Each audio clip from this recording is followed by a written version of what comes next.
আবু তালেব মুহাম্মদুর রাসূলুল্লাহকে নিয়ে কাফেলা রওনা করলেন।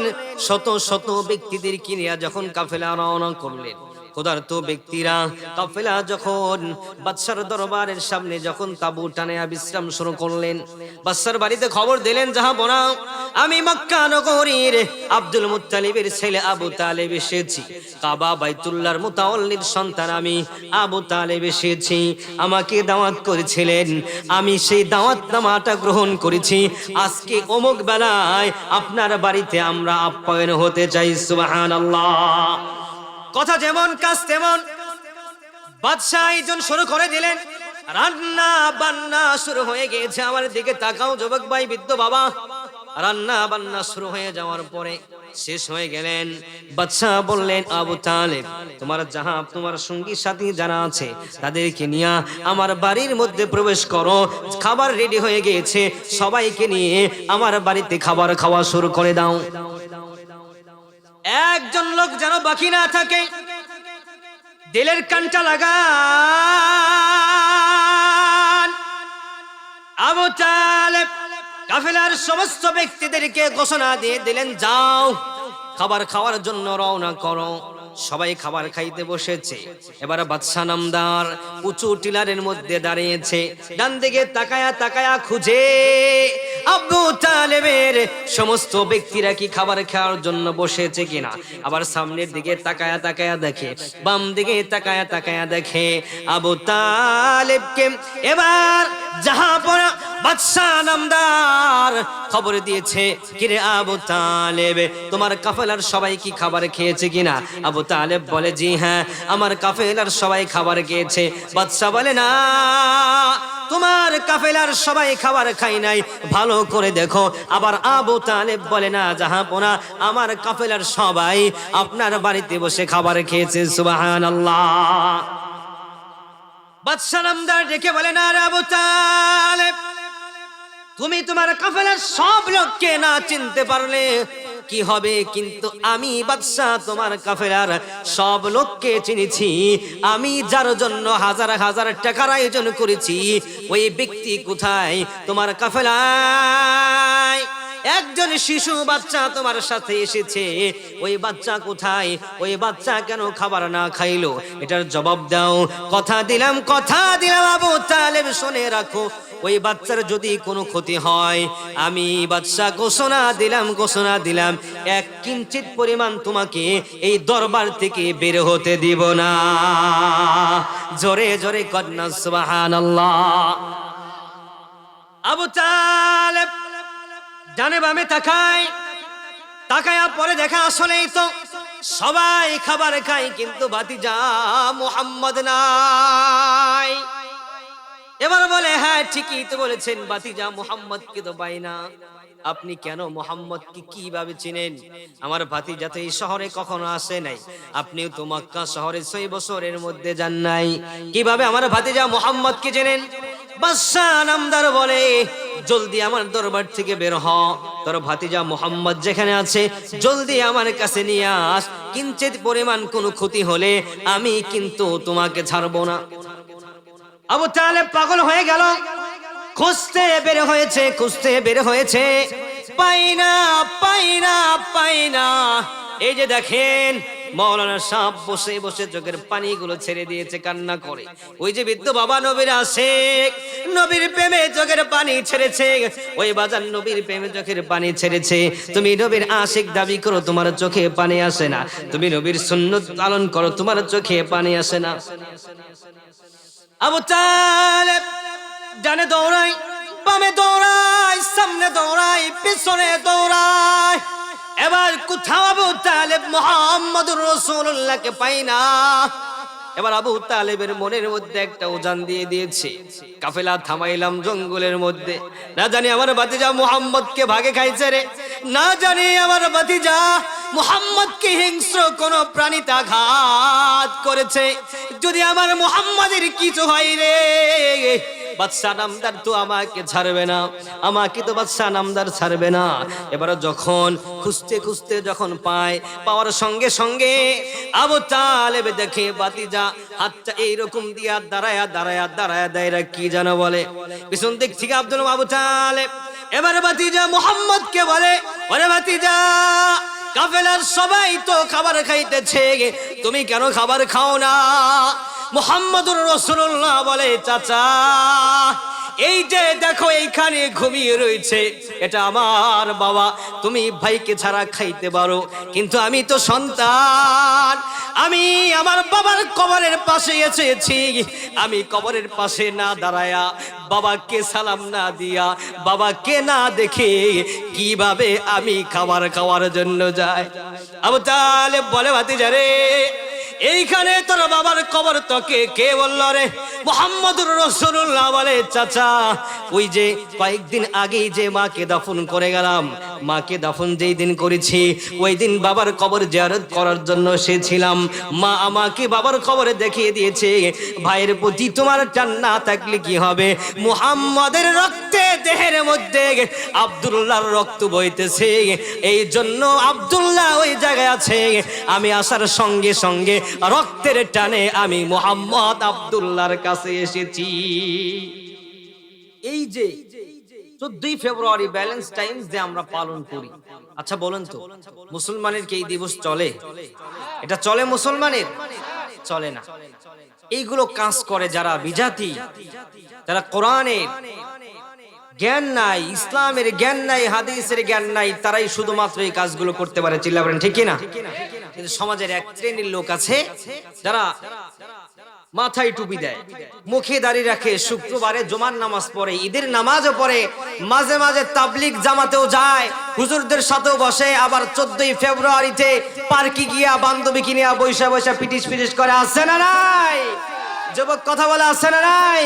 তুমি রমজান এলে রাখো না রোজা, দিনকে করো আঘাত, পয়সা করির নেই কো অভাব, দাও না তো যাকাত। ঠিক না? কথা বলতে হবে ভাই, একা একা ওয়াজ করা যাবে না। যে যতগুলো যুবক মিলা মাহফিল দিয়েছেন, সব যুবক যদি এখানে বসে, প্যান্ডেল ভরপুর হয়ে যাবে, জায়গা নেওয়ার জন্য মারামারি লাগবে। ঠিক না? আচ্ছা, রমজান মাসে আপনাদের এই চার দোকানে বেড়া দেয় না? হ্যাঁ, কয় হুজুর আমি তো মুসলমান, আমার ঈমান পাকা। কসু তোমার ঈমান? ঈমান থাকলে ওই ব্যক্তি রোজা না রেখে থাকতে পারে? তুমি রমজান এলে রাখো না রোজা, দিনকে করো আঘাত, পয়সা করির নেই কো অভাব, দাও না তো যাকাত। তুমি ইমানদারির বড়াই করো, নেই তোমার ঈমান, তুমি কেমন মুসলমান, কেমন মুসলমান আছে না নাই? তুমি নবীর উম্মত দাবি করো, সুন্নাহ মানো না, নবীর মানে তোমার দিল তো কাঁদে না। তুমি বিজাতীয় সংস্কৃতিতে সুপেছ পরাণ, তুমি কেমন মুসলমান, কেমন মুসলমান? আলহামদুলিল্লাহ বলেন না? এই যে যুবক ভাইরা চলে আসছে, সোনার ছেলেরা, যে যুবকরা আজ থেকে 10 বছর আগের ইতিহাসের দিকে তাকালে এই 14 ফেব্রুয়ারি বা এইরকম মঞ্চ করে নর্তকীদেরকে ভাড়া করে যাত্রার আয়োজন করত, আজকে কোরআনের ছায়া পেয়ে, কোরআনের ছোঁয়া, সেই যুবক ছেলেরা আজকে মাহফিলের আয়োজন করে। চিল্লায়া বলো ঠিক কিনা?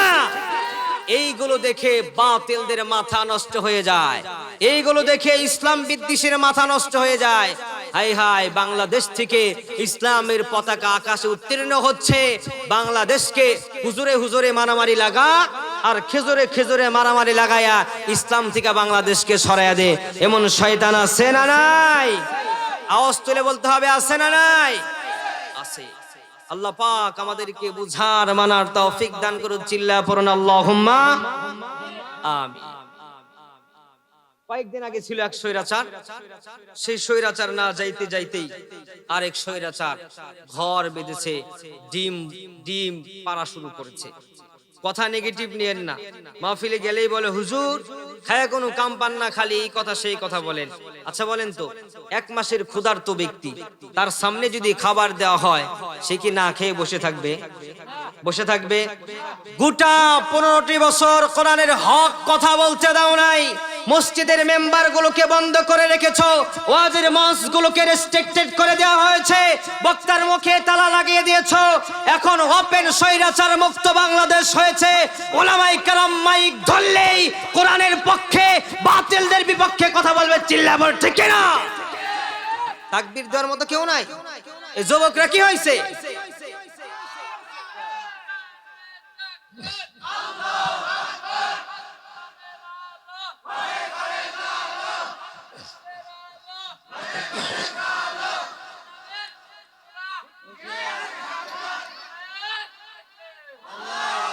আল্লাহ পাক আমাদেরকে কবুল করুক। চিল্লা পড়েন আল্লাহুম্মা আমিন।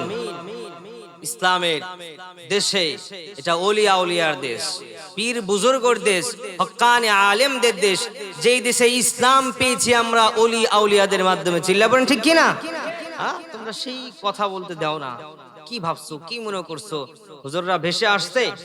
ভেসে আসে নাই, বরং হুজুররা কোরআনের দলিলের লোক, কোরআনের স্পর্শের লোক। চিল্লা পড়েন ঠিক কিনা? আল্লাহ পাক আমাদেরকে কবুল করুক। জোরে সোরে বলেন আল্লাহুম্মা আমিন। সম্মানিত সুধী, রাত অনেক হয়ে গিয়েছে, 11:30টার মতো বেদ হয় বাজে। আমি অল্প সময় আপনাদেরকে বিরক্ত করব, আপনারা কষ্ট পাবেন। প্রথমে মনে করছেন যে হুজুর ছোট মোটো একজন মানুষ। আমি আপনাদের এই মাহফিলে গত বছর আলোচনা করেছিলাম, আমি একজন বক্তার সাথে সফর সঙ্গী হিসাবে এসেছিলাম। আমাকে এই এলাকার মানুষরা আমাকে এশারের নামাজের পরে একটু সুযোগ দিয়েছিলেন কথা বলার জন্য। আলহামদুলিল্লাহ, কৃতজ্ঞতা পোষণ করি আপনাদের কাছে। আবারও আমাকে কথা বলার সুযোগ করে দিয়েছেন।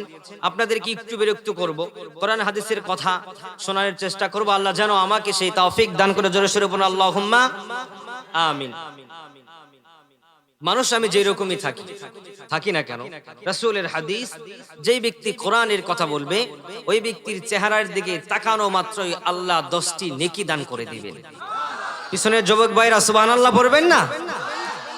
শুধুমাত্র তাই নয়, যেই ব্যক্তি কোরআন হাদিসের কথা বলে, যতক্ষণ পর্যন্ত কোরআন এবং হাদিসের কথা বলবে, তার চেহারার দিকে যতক্ষণ পর্যন্ত তাকিয়ে থাকবে, আল্লাহ তার আমল নামাই থেকে সগীরা গুনাহ মাফ করে দিবে। তাহলে আমি যেই হই না কেন, যে দেখতে শুনতে আমার দিকে এখন কোরআনের কথা বলবো, তাকিয়ে থাকলে সওয়াব আছে না নাই? যুবক ভাইরা কথা বলেন, আছে না নাই? আছে।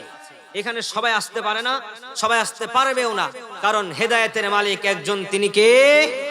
আওয়াজ তুলে বলেন, হেদায়েতের মালিক একজন। তিনি কে? হেদায়েত কোন হুজুরের কাছে না, কোন পীরের কাছে না, কোন গাউস কুতুবের কাছে না, কোন নাকিব নজিবদের কাছেও না, কোন নবী রাসূলের কাছে হেদায়েত না। হেদায়েত শুধুমাত্র একজনের কাছে। আবার বলেন, তিনি কে? আওয়াজ তুলে বলেন, তিনি কে? আমি কবরস্থানে ওয়াজ করতে পারি না, কবরস্থানে ওয়াজও করি না। এই যে বারবার আল্লাহ বলাচ্ছি, কষ্ট পাচ্ছেন? কষ্ট হচ্ছে? আজ থেকে 1000 বছর আগে নবীজি সাল্লাল্লাহু আলাইহি ওয়াসাল্লাম হাদিসে মোবারকের মধ্যে জানায়া দিলেন, ও আমার উম্মতেরা, তোমরা যদি ঈমান আনয়ন করার পরে তোমাদের দিল থেকে আর জবান দিয়ে উচ্চ আওয়াজে আল্লাহকে আল্লাহ বলতে পারো, আমি নবীজি ঘোষণা দিলাম, জিন্দেগিতে কখনো হাড়ের কোনো রোগে তুমি রোগান্বিত হবা না। জোরে জোরে কদনা সুবহানাল্লাহ। যুবক ভাই, এইটা তো নবীজির কথা, আমি আপনাদেরকে জানাইলাম। আজ থেকে 250 বছর আগে আমেরিকার একজন খ্রিস্টান ডাক্তার, তিনি এই কোরআনুল কারীম সূরা ফাতিহা থেকে শুরু করে সূরা নাস পর্যন্ত রিসার্চ করেছেন। রিসার্চ করার পরে মুসলমানদেরকে ডেকে ডেকে বলে, ও মুসলমানেরা রে, তোমরা যেই কোরআনটাকে সংবিধান মানো, তোমরা যেই আল্লাহকে রব বলে ঘোষণা দাও, আমি এই কোরআনটা রিসার্চ করার পরে আমি পেয়েছি, যেই ব্যক্তি ঈমান অবস্থায় আল্লাহকে আল্লাহ বলে ডাকবে, আমি খ্রিস্টান ডাক্তার ঘোষণা দিলাম, ও কখনো হার্ট অ্যাটাক করে মারা যাবে না। মুসলমান চিল্লায়া পড়ো আল্লাহু আকবার। এই যুবক ভাইরা আওয়াজ করে বলো আল্লাহু আকবার। ওই যে 1500 বছর আগে যে আল্লাহকে আল্লাহ বলে ডাকার কারণে হার্টের থেকে, রোগ থেকে মুক্তি দান করেছেন, এখনো সেই আল্লাহ আছে না নাই? যুবক ভাইরা জোরে বলো, আছে না নাই? আমাদেরকেও সেই আল্লাহ হার্টের রোগ থেকে মুক্তি দিতে পারে কি পারে না? আওয়াজ করে বলতে হবে, এদেশে সূর্য ওঠে কার নামে? এদেশে সূর্য ডোবে কার নামে? এদেশে বাচ্চা জন্ম নিলে কার নাম কানে দেয়? এদেশের মানুষ মারা গেলে কার নাম কানে দেয়? তাহলে এই দেশে বিধান চলবে কার? আওয়াজ দিয়ে বলতে হবে কার? এদেশে আল্লাহু আকবারের সুরে সূর্য ওঠে, এদেশে আল্লাহু আকবারের সুরে সূর্য ডুবে। এদেশে আল্লাহু আকবারের সুরে সূর্য ওঠে, এদেশে আল্লাহু আকবারের সুরে সূর্য ডুবে। এদেশে মাল্লা মাঝি কিষান মজুর সবার ছোটে, শোনো রে লা ইলাহা ইল্লাল্লাহর জিকির ওঠে, ঠিক না? এদেশে মাল্লা মাঝি কিষান মজুর সবার ঠোঁটে, শোনো রে লা ইলাহা ইল্লাল্লাহর জিকির ওঠে, আছে না নাই? কয়েক বছর আগে করোনা হয়েছিল কি হয় নাই? হয়েছিল। হ্যাঁ, বাংলাদেশকে করোনায় ধরতে পারে নাই ওইরকম করে, চিল্লা বলেন ঠিক কিনা? আরো করোনায় ধরে নাই হুজুরদেরকে, জোরে বলেন ঠিক কিনা? কারণ হুজুররা রাত্রে বেলায় আল্লাহকে ডেকেছে, সকালে আল্লাহকে ডেকেছে, দুপুরে আল্লাহকে ডেকেছে, রাতে আল্লাহকে ডেকেছে। যে কারণে এই বাংলাদেশে করোনা নামক এত বড় ভাইরাস এফেক্ট করতে পারে নাই, চিল্লায় পড়েন ঠিক কিনা? এই জন্য মাথায় রাখতে হবে, আল্লাহর হুকুম অনুযায়ী যদি চলা হয় আল্লাহ তাদেরকে ধরে না, আর আল্লাহর হুকুমের বাইরে চললে আল্লাহ 40 মিনিট সময় দেয় না, চিল্লায় পড়েন ঠিক কিনা? হ্যাঁ, মনে রাখতে হবে, ইতিহাস শুনলে কাজ হবে না, ইতিহাস থেকে শিক্ষা গ্রহণ করতে হবে, চিল্লায় বলেন ঠিক কিনা? তাহলে হেদায়েতের মালিক কে? আল্লাহ নাম বলা যাবে এখন? ফজিলত শোনার পরে যেই ব্যক্তি আল্লাহ নাম বলবে না, বোঝা গেল ওর মুখে বোম মারলেও আল্লাহ নাম বের হবে না, চিল্লায় বলেন ঠিক কিনা? আরেক নাম্বার কথা, বের হবে কেমনি? বিড়ি খাইতে খাইতে আর গাঁজা টানতে টানতে ওর কলব গেছে কালা হয়া, ঠিক কিনা? যুবক কথা কয় না রে? আচ্ছা, কষ্ট হচ্ছে? একটা কথা মনে পড়ে গেল, বলবো? বইলাই ফেলি, যদি মইরা ডরে জায়গা আর কি। এক ব্যক্তি পীর সাহেব ইমামে আজম আবু হানিফা রাহমাতুল্লাহি আলাইহির জামানার ঘটনা। উনি সবাইকে কোরআনের দাওয়াত দেন। এখন একটা পাগল আছে, পাগলকে আর কোরআনের দাওয়াত দেয় না, হাদিসের কথা বলে না। তার সার্গী খাদেম বলতেছে, হুজুর সবাইরে দাওয়াত দেন, এই পাগলকে কি একটু দাওয়াত দিতে পারেন না? সারাদিন বিড়ি টানে আর গাঁজা খায়। যাই হোক, পাগলকে দাওয়াত দেওয়ার পরে পাগল এখন টুপি লাগাইছে, দাড়ি রাখছে, জুব্বা পরে নামাজ পড়ে। নামাজ পড়ার পরে ওই আল্লাহর ওলি সিপায়ে বৈশা বৈশা মোমবাতি টানে। এমন ব্যক্তি আমাদের সমাজে আছে না নাই? কথা কয় না যুবক, আছে না নাই? ওই আল্লাহর ওলি টানতাছে, হঠাৎ কইরা ইমামে আজম আবু হানিফা রাহমাতুল্লাহি আলাইহির শারগিদ দেখে ফেলছে। কয় হুজুর সারের সর্বনাশ, কই কি হইছে? যারে দিয়া আপনি নামাজ পড়ান, এই যে নামাজ পড়ে আপনার পিছনে আইসা এত লম্বা জুব্বা, এত হুজুরের মতো দেখা যায়, তো মাগার বিড়ি টানে। বলে ওকে ডাক। এবারে যখন তার কাছে আসছে, আসার পরে বলে, কিরে নামাজ পড়ো? বলে হ্যাঁ হুজুর। রোজা করো? হুজুর সব করি, কিচ্ছু বাদ দেই না। তাহলে তোর নামে যে অবজেকশন দিল, তুই বলে বিড়ি টানোস? বলে হুজুর সব ছাড়তে পারি, বিড়ি ছাড়তে পারি না। এবার ইমামে আজম আবু হানিফা রাহমাতুল্লাহি আলাইহি বলেন, কি জন্য বিড়ি ছাড়তে পারোস না? হুজুর বিড়িতে যে কি পিনিক এটা আপনি বুঝবেন না, আমি ঠিকই বুঝি। হ্যাঁ, ঢাকায় একজন আমাকে বলতেছে, হুজুর আমার কষা হয়েছিল, আমি টয়লেটে বসলে বিড়ি না খাইলে আমার আর হাগু হয় না। আপনাদের সমাজে আছে না নাই? হ্যাঁ, কয় বিড়ি না টানলে আমার হুজুর কামারা হইতেছে না। তো সেই ব্যক্তি বলতেছে, হুজুর সব ছাড়তে রাজি আছি, মাগার বিড়ি ছাড়তে রাজি নেই। এবার নাসুরবান বান্দা ইমামে আজম আবু হানিফা, উনি তো মানে না, তোর বিড়ি ছাড়তেই হবে। হুজুর একটা শর্তে বিড়ি ছাড়তে রাজি আছি। বলে কি শর্ত? বলে হুজুর জান্নাতে যদি আপনি আমাকে বিড়ি দেন, তাহলে দুনিয়াতে বিড়ি খাওয়া বাদ দিব, জান্নাতে গিয়া হলো বিড়ি খাইবো। কত বড় শয়তান, চিন্তা করছেন? বিড়ি খোরদের তো স্বভাব এরকম, চিল্লাবেন ঠিক কিনা? এবার হুজুর বলে, যা তোকে জান্নাতে বিড়ি দেব, তবে আমার কথার উত্তর দে, জান্নাতে কি শান্তি না কষ্ট? জোরে বলেন, সবাই বলেন, যুবকরা বলো, শান্তি না কষ্ট? এবার আবু হানিফা রাহমাতুল্লাহি আলাইহি বলেন, বলতো আগুনের মধ্যে শান্তি না কষ্ট? এ ভাই কি কষ্ট? এবার ইমামে আজম আবু হানিফা রাহমাতুল্লাহি আলাইহি বলেন, যা তোকে জান্নাতে আমি আল্লাহর কাছ থেকে যেইভাবে হোক, আমি জান্নাতে গেলে তোকে বিড়ি এনেই দিব, কিন্তু তুই যে সলিমুদ্দি বিড়ি খাবি আগুন পাবি কই? কেন হুজুর আপনি না বললেন বিড়ি দিবেন, আগুনটাও দিবেন? বেকুব, জান্নাতে শান্তির জায়গায় কি কষ্টদায়ক আগুন আল্লাহ থুইব? সুবহানাল্লাহ কর না। আরে বেকুব, জান্নাতে গিয়া যদি বিড়ি টানতে হয়, বিড়ির আগুন ধরাইতে গেলে জাহান্নাম থেকে বিড়ি আইনা তোর টানতে হবে। কয় হুজুর মাপ উসাই, দোয়া উসাই, জান্নাতে গেলে আর জাহান্নামে যাইতে চান। আল্লাহু আকবার।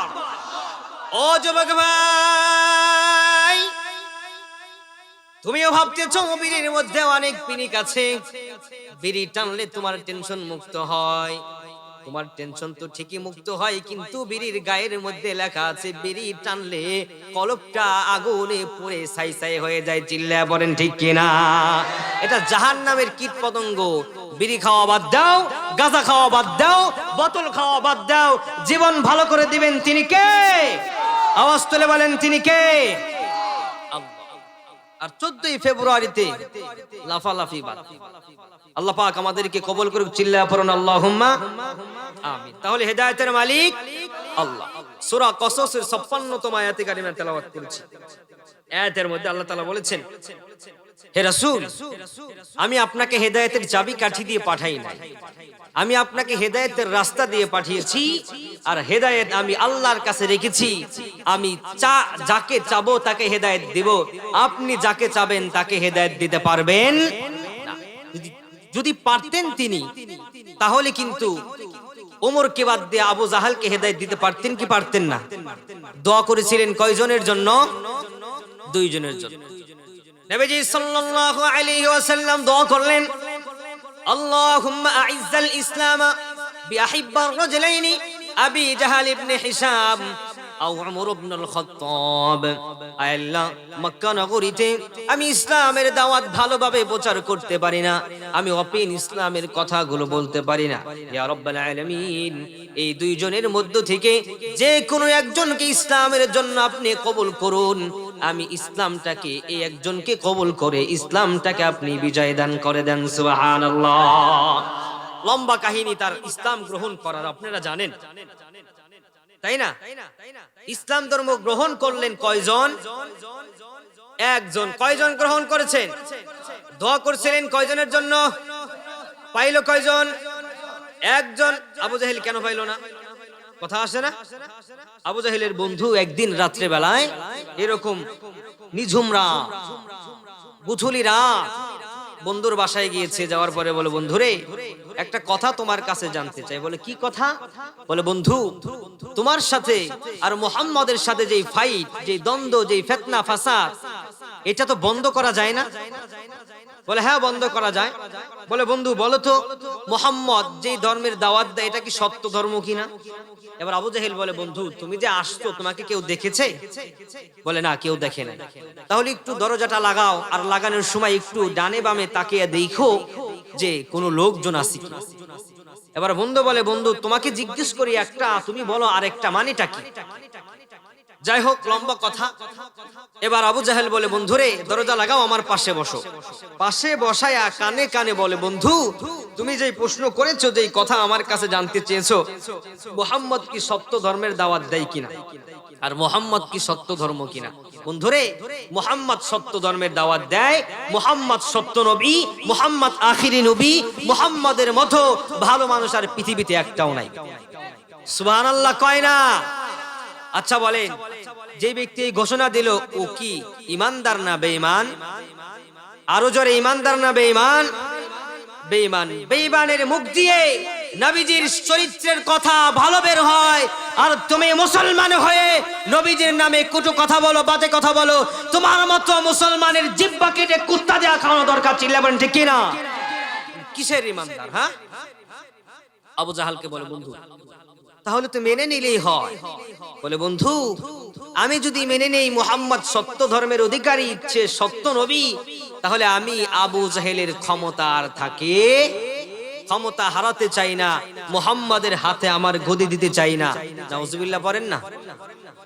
যে জেনে শুনে গুনাহ করে ওর কপালে হেদায়েত থাকে এই আমাদের সমাজের মধ্যে এক প্রকার গুনাহ আছে, সব থেকে সবাই জানে, সুদখোর, সুদের গুনাহ।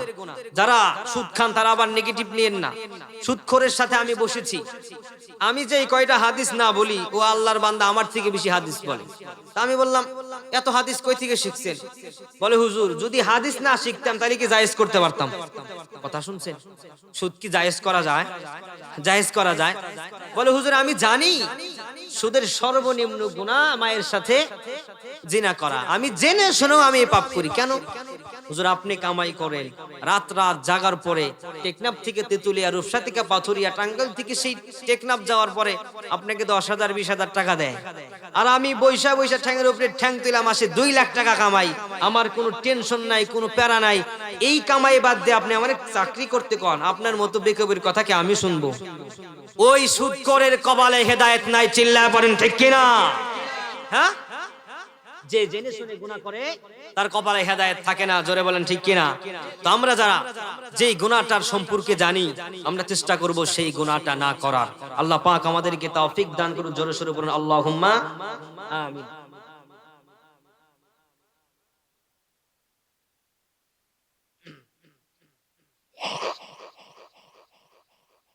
তাহলে বাজান বলেন আবার, হেদায়েতের মালিক, যুবক ভাইরা কষ্ট করতে হয় আমার সাথে, হেদায়েতের মালিক কে?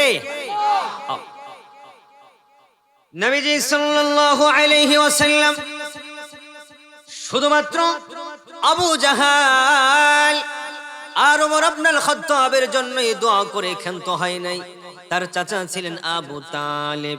আবু তালেব মৃত্যু শয্যায় যখন পড়ে যায়, ওই সময় আবু তালেব রাহমাতুল লিল আলামিনের পাশে গিয়ে দাঁড়ালেন আর বললেন, চাচা কুল লা ইলাহা ইল্লাল্লাহ হাজ্জুল লাকা ইনদাল্লাহি ইয়াউমাল কিয়ামাহ। চাচা আপনি শুধু একটাবার বলেন লা ইলাহা ইল্লাল্লাহ মুহাম্মাদুর রাসূলুল্লাহ, এই শব্দটি, এই বাক্যটি আপনি চাচার বলতে হবে না, শুধুমাত্র লা ইলাহা ইল্লাল্লাহ যদি আপনি বলেন, আপনি ঈমান আনেন, আল্লাহর উপরে বিশ্বাস স্থাপন করেন, আমি নবী কথা দিলাম আপনাকে জানায়া দিলাম, কিয়ামতের ময়দানে আল্লাহর কাছ থেকে যেইভাবে হোক না কেন সুপারিশ করে আপনাকে জান্নাতে নিয়ে যাব। আবু তালেব ডেকে ডেকে বলে, ভাতিজা শুধুমাত্র লা ইলাহা ইল্লাল্লাহ কেন বলবো? যদি বলি সম্পূর্ণই বলবো, মুহাম্মাদুর রাসূলুল্লাহ বলবো। আমি জানি তুমি সত্য নবী, আমি জানি তোমার রব সত্য রব, আমি জেনে শোনাও আমি তোমার সত্য রবকে আর তোমাকে মানতে পারবো না। নাউজুবিল্লাহ। চাচার বিয়োগ ব্যথায় আসমানের দিকে একটু তাকালেন, সঙ্গে সঙ্গে আল্লাহ তাআলা আয়াতে কারিমা নাজিল করে দিলেন, সুবহানাল্লাহ। এত ভালোবাসতেন, এত মুহাব্বত করতেন নবীজিকে। যে হাদিসে কারিমা তেলাওয়াত করেছি, হাদিসে কারিমার অর্থ হলো তুমি তোমার সন্তান সন্ততির থেকেও, আপন জনদের থেকেও, নিজের জীবনের থেকেও যেই পর্যন্ত নবীজিকে ভালো না বাসতে পারবা ততক্ষণ পর্যন্ত তুমি ঈমানদার আর মুমিন হতে পারবা না। সুবহানাল্লাহ। ভাইয়েরা আমার, একটি কথা দিলের কান দিয়ে শুনেন, সবাই আমার দিকে ফোকাস দেন, একটা চক্ষু এদিক সেদিক দিবেন না। নবীর প্রতি ভালোবাসা কতটুকু আছে আমি সরাসরি আলোচনায় ঢুকে গিয়েছি। নবীর প্রতি ভালোবাসা নিয়ে যদি এক ফোঁটা চোখের পানি আপনার চোখ থেকে গড়ায় গড়ায় নাকের এই ডগা পর্যন্ত যদি আসতে পারে, আমার রাসূল ঘোষণা দিয়েছে আল্লাহ তার জীবনের গুনাহ সঙ্গে সঙ্গে মাফ করে দিবেন। আরো জোরে জোরে পড়েন না সুবহানাল্লাহ। আবু তালেব দয়ার নবী, মায়ার নবী, রাহমাতুল লিল আলামিনকে ওই সময় শোনা দিলেন, হাবিব শোনো, তোমাকে আমি বিশ্বাস করি, এত পরিমাণ বিশ্বাস করি, তুমি পৃথিবীতে জন্মগ্রহণ করার আগে থেকেই তুমি যে শেষ পয়গম্বর এটা আমি আবু তালেব দিলে প্রাণে বিশ্বাস করি। সুবহানাল্লাহ। কেমন নবী ছিলেন আমার নবী? কি নবী আমরা পেলাম, যে নবীকে পৃথিবীতে আসার আগেই থেকে নবীর উপর বিশ্বাস স্থাপন গ্রহণ করেছে, সেই নবী আখির নবী। আর ওই নবীকে আমরা পাওয়ার পরও আমরা ঈমান আনতে পারি না, বিশ্বাস স্থাপন করতে পারি না। হতভাগা আমাদের মতো আর কেউ নাই, জোরে বলেন ঠিক কিনা? ওরে যুবক ভাই, নবীজি সাল্লাল্লাহু আলাইহি ওয়াসাল্লাম পৃথিবীতে যখন তার বাবার অনুজদার থেকে মায়ের গর্ভে যখন চলে যায়, যাওয়ার 6 মাস যখন তার মায়ের গর্ভে বয়স হয়, তার বাবা পৃথিবীর থেকে আলাদা হয়ে যায়। পৃথিবীর থেকে যখন আলাদা হয়ে যায়, বাবাকে জন্মের পরে দেখা না, জন্মের পরে কয়েকটা দিন মাত্র মাকে পেয়েছিল। পর কয়েকদিন পরে হালিমাতুস সাদিয়া রাদিয়াল্লাহু তাআলা আনহা চলে আসেন। আসার পরে রাহমাতুল লিল আলামিন কে নিয়ে গেলেন তায়েফের ময়দানে। একদিন নয়, 2 দিন নয়, একাধারে 2টি বছর আপন মায়ের কোলে ছিল না। আপন মাকে মা বলতে পারে নাই, নিজের মায়ের চেহারাটা দেখতে পারে নাই। 2 বছর কেটে গেলেন হালিমা সাদিয়া রাদিয়াল্লাহু তাআলা আনহার দরবারে। 2 বছর পরে যখন আমিনার ঘরে হালিমা সাদিয়া রাদিয়াল্লাহু তাআলা আনহা যখন নিয়ে আসলেন, আসার পরে আমিনা ডেকে ডেকে বলে, ওরে হালিমা রে, এই যে দেখো মক্কা নগরীতে কুরাইশ বংশের মধ্যে দুর্ভিক্ষ চলতেছে। আমার মুহাম্মদ যেন তেন সন্তান নয়। আমার মুহাম্মদ যখন আমার পেটের মধ্যে ছিল, আসমান থেকে আসমানের মালিক মুহাম্মদের নাম আমার কানে কানে মুহাম্মদ জানিয়ে দিয়েছিল। জোরে জোরে কন্যা সুবহানাল্লাহ। ওরে হালিমা যাও, মক্কা নগরীতে দুর্ভিক্ষ চলে, আমার মুহাম্মদকে আমি মক্কা নগরীতে রাখতে চাই না। যাও আমার হালিমাকে আবার তাইফের ময়দানে নিয়ে যাও। যেরকম কয়েক বছর আগে বাংলাদেশকে করোনা ভাইরাসে ধরেছিল, ওই রকমই দুর্ভিক্ষ মক্কা নগরীতে যখন চাপায়া দিল আল্লাহ, হঠাৎ করে হালিমা সাদিয়া যখন আমিনার কাছে তার কলিজার টুকরা সন্তানকে যখন নিয়ে আসে, সন্তানকে আবার জীবন বাঁচানোর ত্যাগে আবার মা আমিনা মুহাম্মাদুর রাসূলুল্লাহকে তাইফের ময়দানে পাঠিয়ে দিলেন। আরো 2টি বছর তাইফের ময়দানে কেটে গেল, টোটাল 4 বছর হয়ে গেল। 4 বছর পরে হালিমা সাদিয়া আমিনার কাছে নিয়ে আসলেন। আসার পরে দিলের কান লাগাও, আমার দিকে সবাই তাকাও। হালিমা সাদিয়া যখন 4 বছর বয়সে দয়ার নবী মায়ের নবী রাহমাতুল লিল আলামিন কে যখন পাঠিয়ে দিলেন মক্কা নগরীতে, যখন আমিনার দরবারে নিয়ে আসলেন, আমিনার কাছে 1 বছর কেটে গেল। দয়ার নবী হাঁটতে পারে, দয়ার নবী চলতে পারে, দয়ার নবী সব কিছু করতে পারে রাহমাতুল লিল আলামিন। বিকাল বেলায় 6 বছর বয়স হয়ে গিয়েছে। বিকাল বেলায় যখন তার সমবয়সী বন্ধুরা খেলাধুলা করে, বন্ধুদের সাথে মাঠে যায়, বন্ধুদের সাথে পয়গামে যায়, বন্ধুরা খেলাধুলা করার পরে বন্ধুদের বাবারা এসে বন্ধুদেরকে কোলে করে নিয়ে যায়। হাবিব আমার বন্ধুদের বাবার দৃশ্যগুলো দেখে দেখে তাকায়া তাকায়া তাকায়া তাকায়া থাকি। হাবিব আমার প্রতিদিন মাকে সন্ধ্যাবেলায় ডেকে বলে, মা, জন্মের পর থেকে বাবাকে দেখলাম না, মা, আমার বাবা কোথায়? ওরে মা, বাবার সন্ধানটা একটু আমাকে দাও। আমার বন্ধুরা বাবাকে বাবা বাবা বলে ডাকে, আবারও মন চায় আমার বাবাকে একটু ডাকি, আমারও তো মন চায় বাবার কোলে একটু বসি। মা, একটু আমাকে জানাও আমার বাবা কোথায়? প্রতিদিন প্রতিদিন হালিমা প্রতিদিন আমিনা মুহাম্মদুর রাসূলুল্লাহকে ডেকে ডেকে বলে, বাজান রে, তোমার বাবা ব্যবসা করার জন্য গিয়েছে, তোমার বাবা আসবে, বাবার জন্য অপেক্ষা করো। হঠাৎ করে একদিন বিকেল বেলায় রাহমাতুল লিল আলামিন মাঠে যখন বন্ধুদের সাথে খেলাধুলা দেখতে গিয়েছে, সবার বন্ধুরা ওই দিনকে এসে বাবা বন্ধুদেরকে বাচ্চাদেরকে নিয়ে যায়। বাবাকে দেখুন যখন দেখেছে, রাহমাতুল লিল আলামিন বাইনা ধরেছে, আজকে যে পর্যন্ত আমার বাবা আমাকে না নিতে আসবে রে, ওই পর্যন্ত আমি আমার বাসায় যাব না। আমি না, সন্ধ্যা হয়ে গিয়েছে, গুথুলি গুথুলি হলুদ হলুদ রঙের সূর্য দেখা যায়। আমি না ডান দিকে তাকাই, দেখে মুহাম্মদকে পায় না, বাম দিকে তাকাই, দেখে মুহাম্মদুর রাসূলুল্লাহকে পায় না। বান্ধবীদেরকে জিজ্ঞেস করে, বলে তোমার সন্তানকে দেখি নাই। যাকে জিজ্ঞেস করে সেই বলে তোমার বাচ্চাকে দেখি নাই।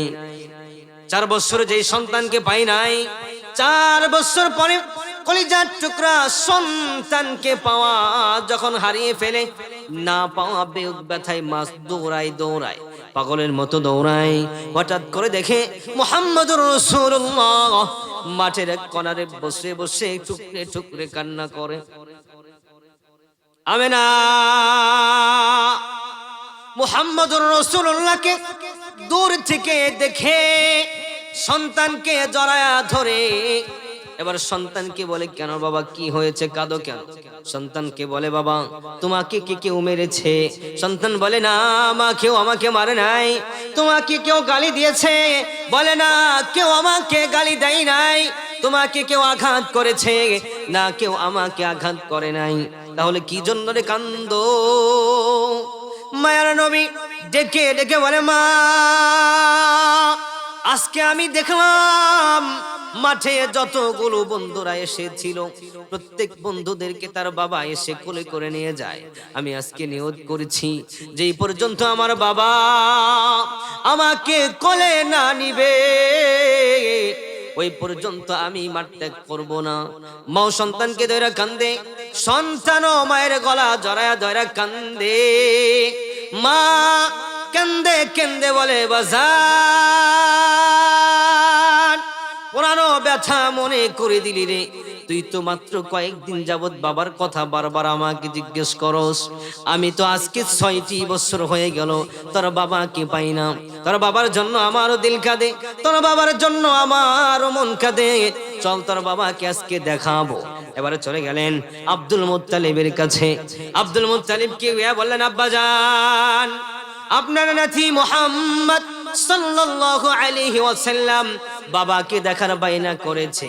আপনার নাতিকে নিয়ে আপনার সন্তানের কি একটু সাক্ষাৎ করাতে যাব, যদি একটু অনুমতি দিতেন।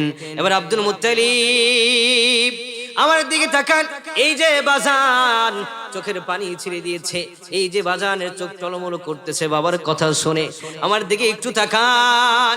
আব্দুল মুত্তালিব উম্মে আইমানকে সহ আরেকজন দাসীকে দিয়া আর রাহমাতুল লিল আলামিন সহ তার মাকে পাঠাইয়া দিলেন, সিরিয়ার দিকে যাও, আমার নাতিকে তার বাবার কবরটা দেখায়া দাও। রওনা করলেন, কাফেলা নিয়ে রওনা করেছেন।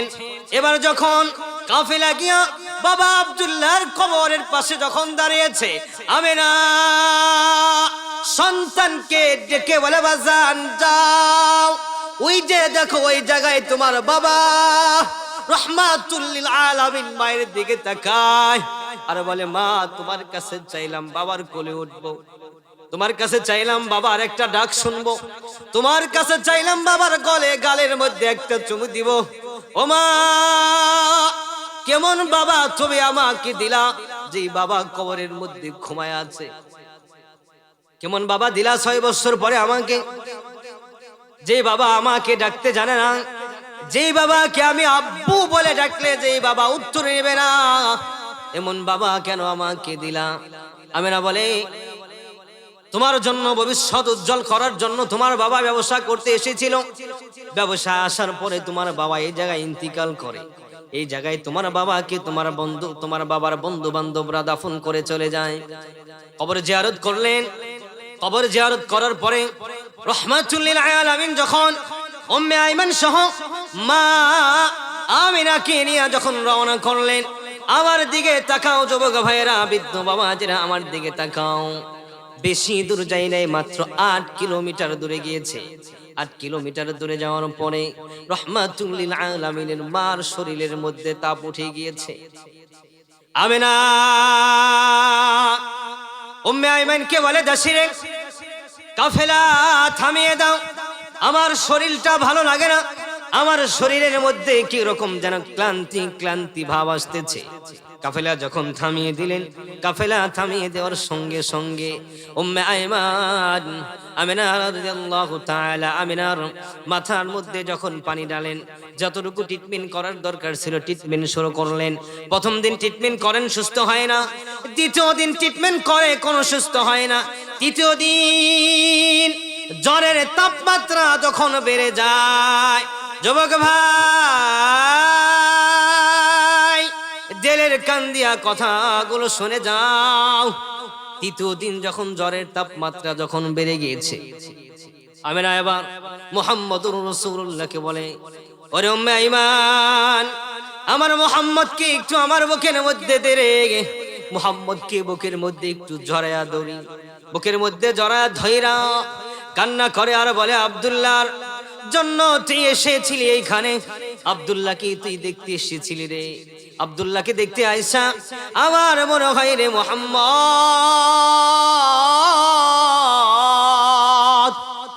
আমিনাকেও এইখানে দাফন করা যাবে। সন্তানের জন্য কান্দে। উম্মে আইমানকে ডেকে ডেকে বলে, উম্মে আইমান রে, আমার সন্তানের বাবা নাই, আমার মুহাম্মদের ভাই নাই, আমার মুহাম্মদের বোন নাই, আমার মুহাম্মদের টাকা নাই, আমার মুহাম্মদের পয়সা নাই, আমার মুহাম্মদের ক্ষমতা নাই, আমার মুহাম্মদের কিছু নাই রে। ওরে উম্মে আইমান, কথা দে, কথা দে, আমার মুহাম্মদকে কষ্ট দিবি না, আমার মুহাম্মদকে নিজ দায়িত্বে আব্দুল মুত্তালিবের কাছে পৌঁছে দিবি। সন্তান যখন এই কথা শুনে, সন্তান ও মায়ের গলা জড়ায়া দইরা দইরা কান্দে। সন্তান বলে, মা কি অপরাধ করেছিলাম তোমাদের কাছে, বাবার কাছে কি অপরাধ করলাম? পৃথিবীতে আসার আগেই বাবা আমাকে ছেড়ে চলে গেল, এখন পর্যন্ত নিজেরটা নিজে করতে পারি না, এখনো আমি আমার নিজের কোনো কাজ কর্ম আমি করতে পারি না, তুমি মা আমাকে এখন চাইরা চলে যাইবা। মা এই কথা শুনে না, মা সহ্য করতে পারে না। বাবার মৃত্যুতে বাবা সহ্য করতে পারে, মায়ের মৃত্যুতে সন্তান সহ্য করতে পারে, কিন্তু সন্তানের মৃত্যুতে বাবা কখনো সহ্য করতে পারে না, সন্তানের মৃত্যুতে মা কখনো সহ্য করতে পারে না। কান্না করতেছে।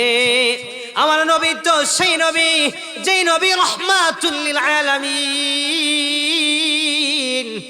যেই নবীর দয়া মায়া বড়, যেই নবী যখন শুনছে মা পৃথিবীর থেকে চলে যাব, নবী আমার কান্দে, মার গলা জড়ায়া ধইরা ধইরা নবী আমার কান্দে।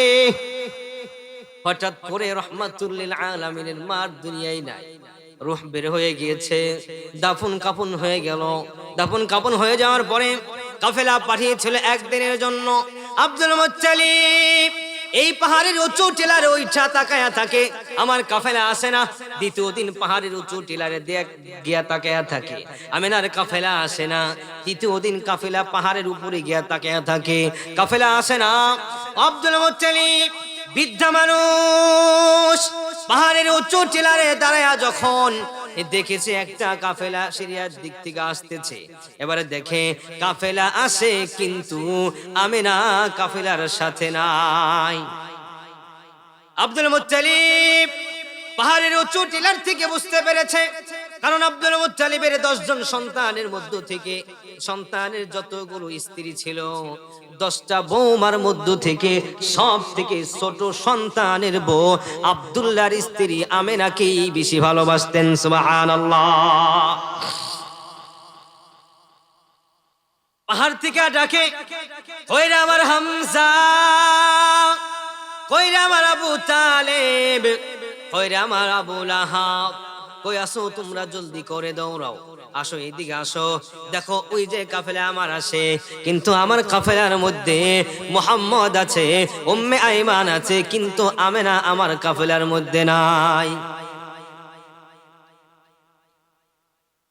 দাদাও দৌড়ায়, নাতিও দৌড়ায়। দাদাকে দেখে নাতি দৌড়ায়, নাতিকে দেখে দাদা দৌড়ায়।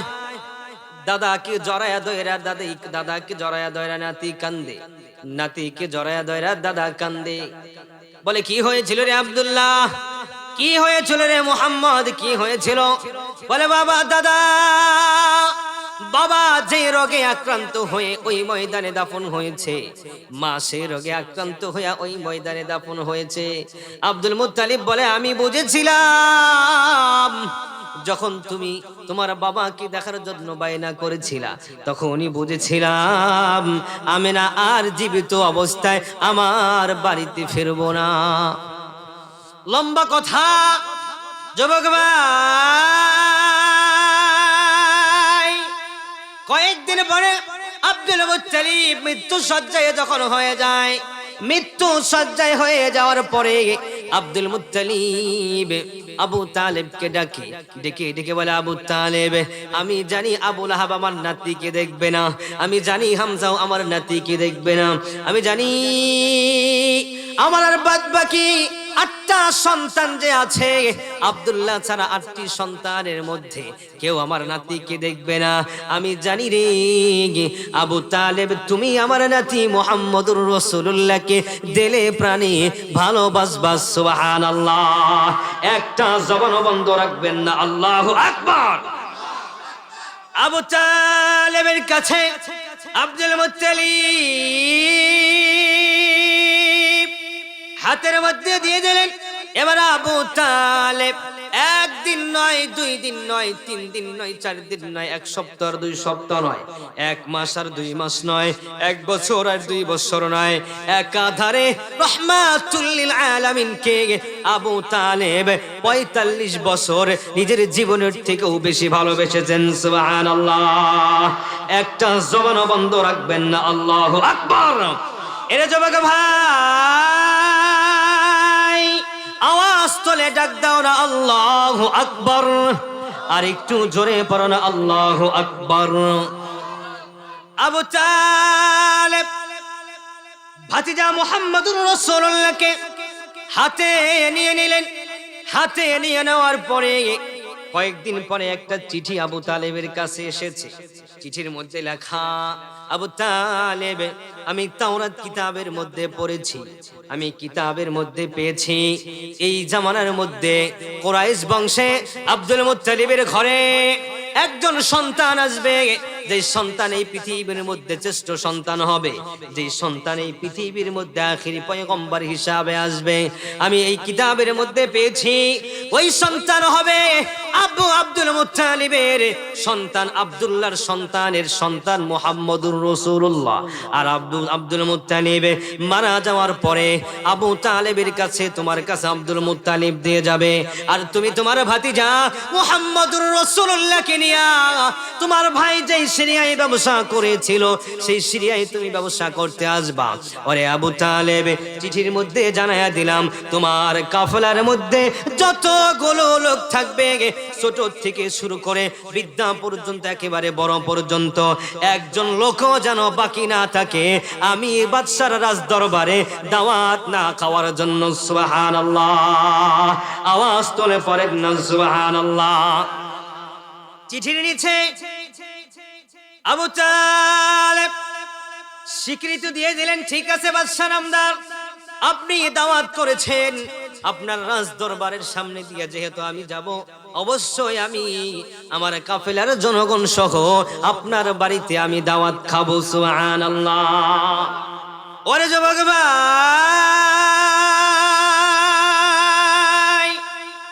আবু তালেব মুহাম্মদুর রাসূলুল্লাহকে নিয়ে কাফেলা রওনা করলেন।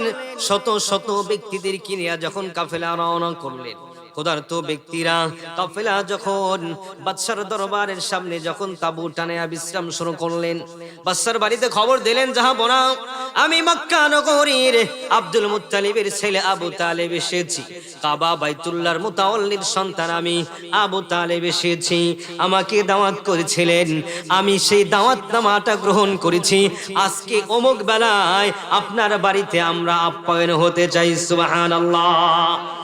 কথা যেমন কাজ তেমন, বাদশা আয়োজন শুরু করে দিলেন, রান্না বান্না শুরু হয়ে গিয়েছে। আমার দিকে তাকাও যুবক ভাই, বৃদ্ধ বাবা, রান্না বান্না শুরু হয়ে যাওয়ার পরে শেষ হয়ে গেলেন।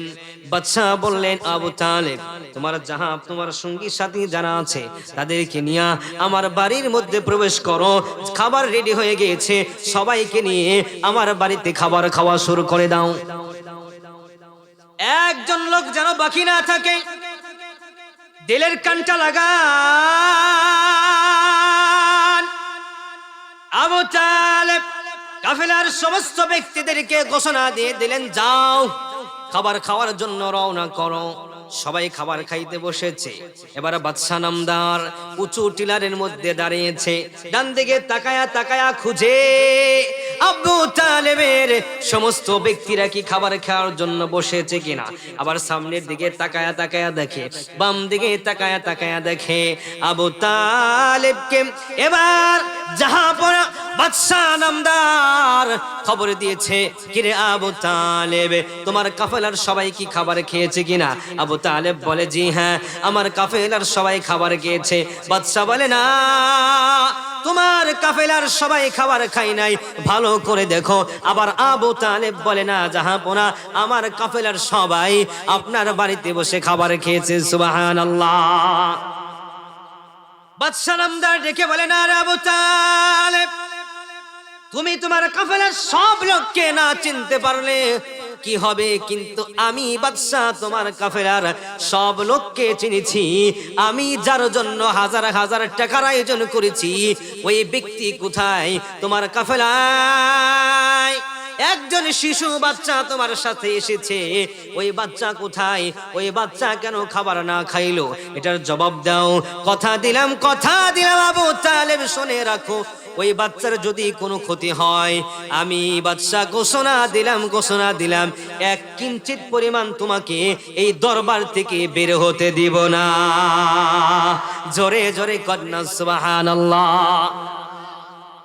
আবু তালেব ডানে বামে তাকায়া পরে দেখা, আসলেই তো সবাই খাবার খায়, কিন্তু ভাতিজা মুহাম্মদ নাই। এবার বলে, হ্যাঁ ঠিকই তো বলেছেন, ভাতিজা মুহাম্মদ কে তো পাই না। আপনি কেন মুহাম্মদ কি কিভাবে চিনেন? আমার ভাতিজা তো এই শহরে কখনো আসে নাই, আপনিও তো মক্কা শহরে 6 বছরের মধ্যে যান নাই, কিভাবে আমার ভাতিজা মুহাম্মদ কে চেনেন? বাদশা নামদার বলে, জলদি আমার দরবার থেকে বের হ, তোর ভাতিজা মুহাম্মদ যেখানে আছে জলদি আমার কাছে নিয়ে আস। কিঞ্চিত পরিমাণ কোনো ক্ষতি হলে আমি কিন্তু তোমাকে ছাড়বো না।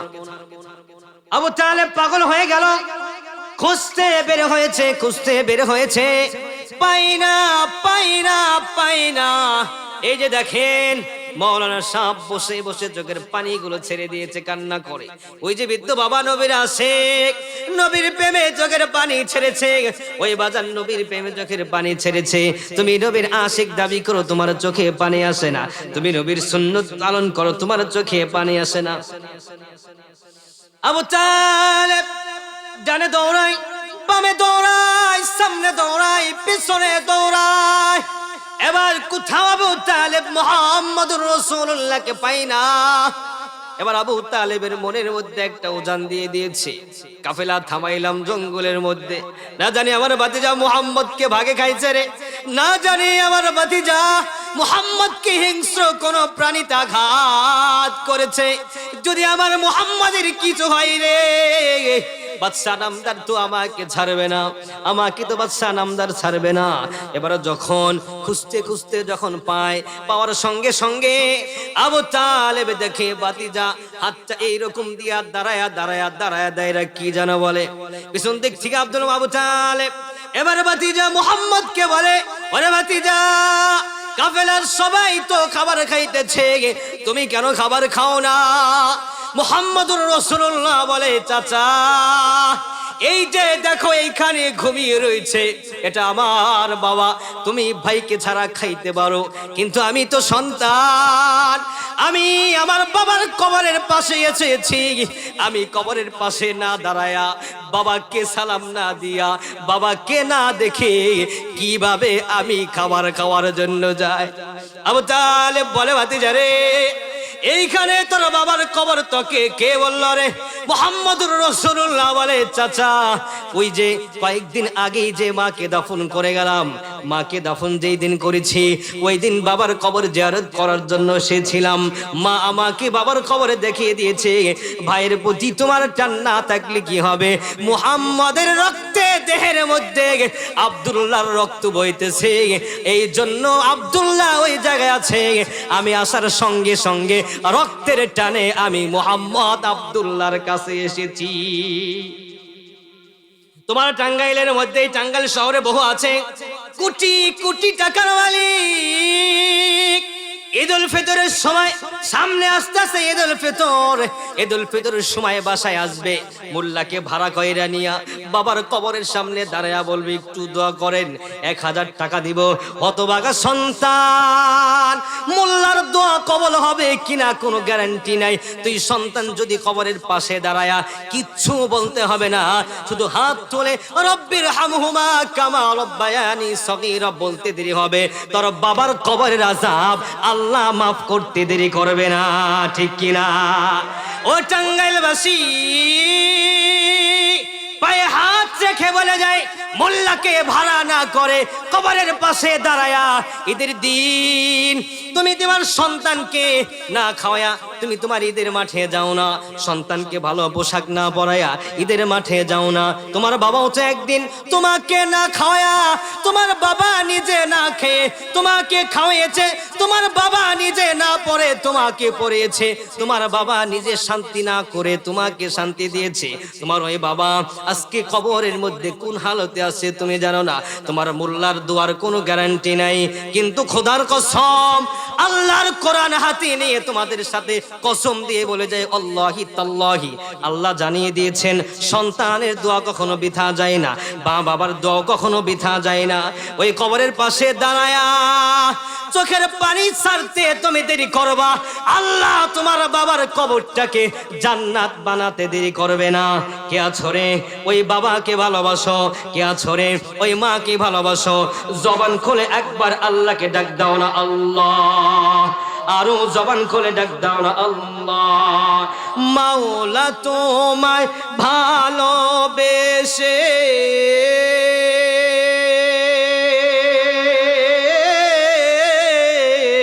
কলিজা পুরে গন্ধ আসে, মাওলা তোমায় ভালোবেসে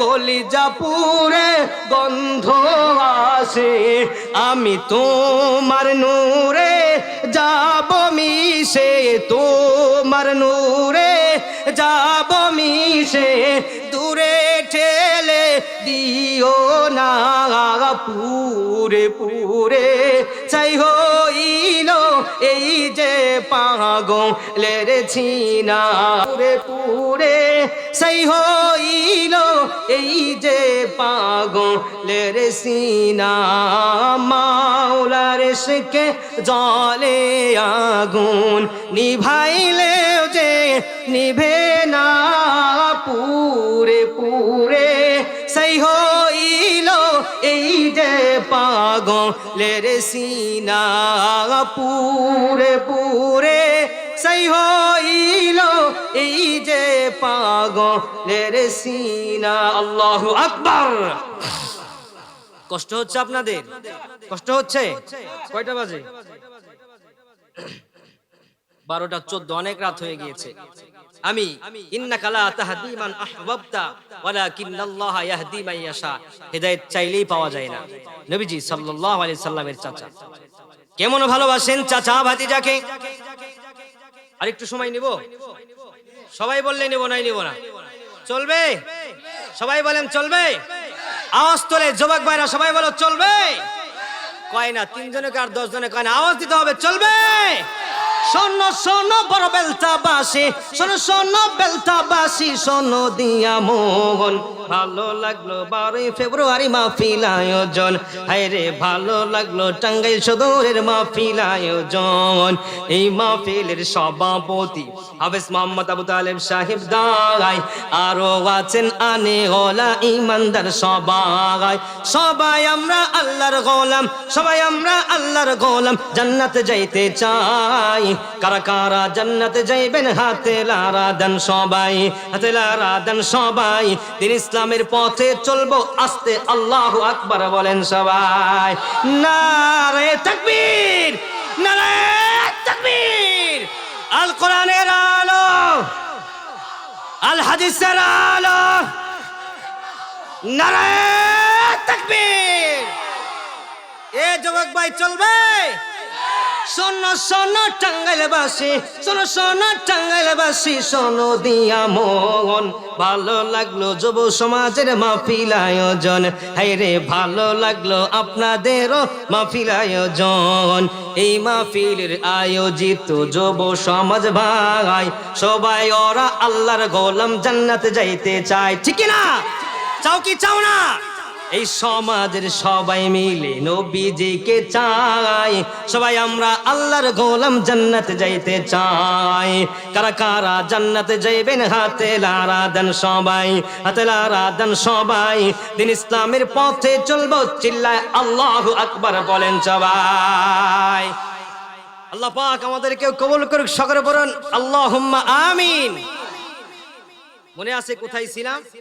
আবু তালেবের পাশে নবীজি দাঁড়ায় দাঁড়ায় বলে, চাচা লা ইলাহা ইল্লাল্লাহ শুধুমাত্র এতটুকু বলবেন, কিয়ামতের ময়দানে মুহাম্মদুর রাসূলুল্লাহ বলতে হবে না, তবু আপনাকে জান্নাতে নিয়ে যাব। সুবহানাল্লাহ পড়েন না? কত বড় কপাল তার।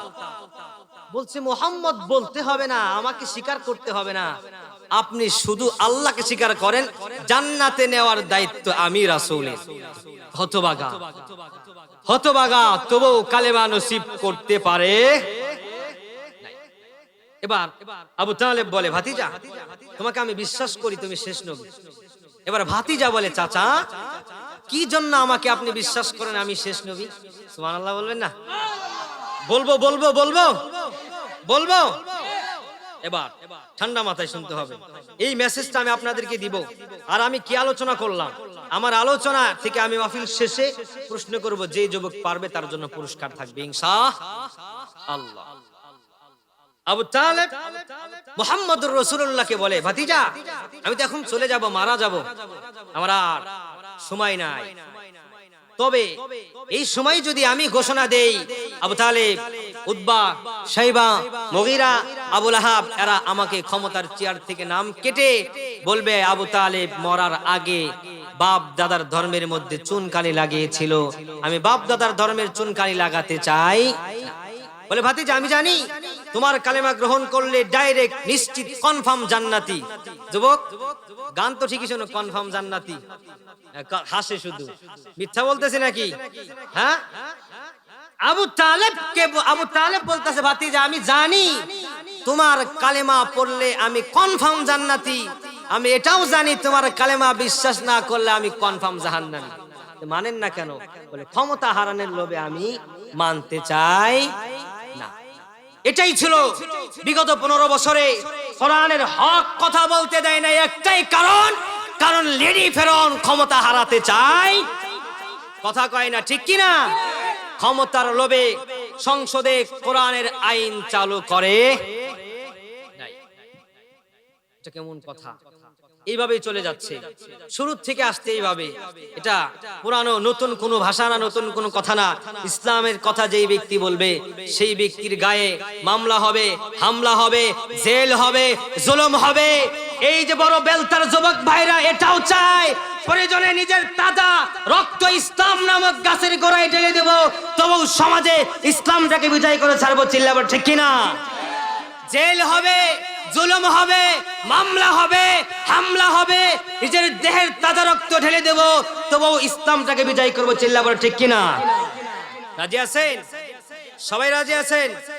তাহলে এক বাক্যে থাকতে হবে, আল কোরআনের আলো দুরুসাতা মনে মনে জালো, ঠিক কিনা? ঘরে ঘরে জ্বলছে, এখন মনে মনে জ্বললে, প্রত্যেকের মনে মনে জ্বললে এবার ইসলামের ক্ষমতা সমাজে থাকবে। চিল্লা বলেন ঠিক কিনা? কোরআন যদি ক্ষমতায় আসে, কথা নেগেটিভ নিয়ে আমি বলছি, কোরআন যদি ক্ষমতায় আসে 14 ফেব্রুয়ারিতে আর কোন মা তার সন্তানকে কলেজে পাঠাতে পারবে? এই যে 2 দিন পরে কি করব জানেন? 14 ফেব্রুয়ারি স্কুল কলেজ খোলা না বন্ধ? যুবক কথা বলো, খোলা না বন্ধ? বান্ধবী কবে, মা স্যাররা বলছে আজকে স্পেশাল ক্লাস। যুবকরা বলবো মা আব্বা টাকা লাগবে কিছু, কেন বাবা আজকে স্পেশাল ক্লাস আছে।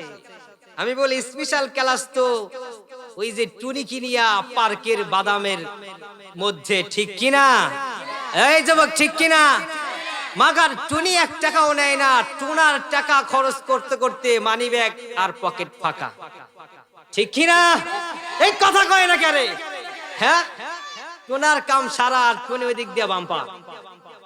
টুনি সকালবেলায় দেখা করে একটার লগে, কয় শোনা তুমি 10টার সময় আসবা, আমি রমনা পার্কের অমুক ব্রেঞ্চে থাকবো।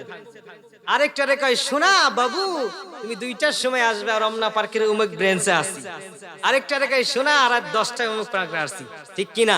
রমনা পার্কের গাছের গোড়ায় বসছে গোরা জোড়ায় জোড়ায়, ডিসি লেগের গাছের গোড়ায় বসছে গোরা জোড়ায় জোড়ায়, ঠিক কিনা? আছে না নাই? আর আমি তো টাঙ্গাইলের বলে, আমি দেখছি না ডিসি লেগে। ওরে বাবা সারে সর্বনাশ, এ কি মুসলমানের পোলামায়া নাকি হিন্দুর পোলামায়া কওয়াই যায় না, ঠিক কিনা? এগুলো বাদ দিতে হবে। মা বোনদেরকে বলে যাই, বাবাদেরকে বলে যাই, মাদেরকে বলে যাই, 14 ফেব্রুয়ারিতে সরকারি সমস্ত অফিস বন্ধ, কোনো ক্লাস নাই। যেটাই ক্লাস করতে যায় শোনা যায় 6 মাস পরে ওটা মা হচ্ছে আর বাবা হচ্ছে। কথা মাইন্ডে নেন না, বাস্তব বিষয় নিয়ে কথা বলছি যে হুজুর কি বলে। হ্যাঁ কি বলে? আপনি তামাশা করছেন,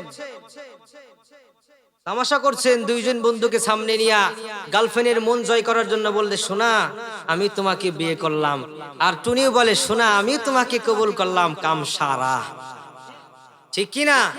ফতুয়া ডাইরেক্ট বিয়া হয়ে গেছে। এখন ওই তোমার বউরে কি তুমি আরেকজনের কাছে বিয়ে দিবা? দিব কেউ? যে ব্যক্তি কাবিন নামা করে বিয়ে করছে ওই বউর দিকে যদি কেউ তাকায়, কবর তোর চোখ আমি শকুনের মতো থাবা দিয়ে উড়িয়ে নিব, ঠিক কিনা? হ্যাঁ, তুমি যে 3 জন বন্ধু সামনে নিয়ে বললা শোনা তোমাকে আমি জীবন সঙ্গী বানাইলাম, আর টুনিও কইলে যে তোমারও আমি বাবু বানাইলাম, শেষ খতম। কি খতম? এগুলো বন্ধ করতে হবে। পারবো তো ইনশাআল্লাহ? পারবো ইনশাআল্লাহ? সবাই কথা বলেন পারবো? আচ্ছা আমি ঢুকছি 14 ফেব্রুয়ারি নিয়ে কথাটা আমি শেষ করে নেই। সবাই আমার সাথে রাজি আছেন? আমি একটা গান গাইবো 2 কলি। 14 তারিখ নয় তো তোমার পালন করার দিন, 14 তারিখ নয় তো তোমার পালন করার দিন, তোমার মাথায় রাখতে হবে তুমি যে মুমিন, ঠিক কিনা?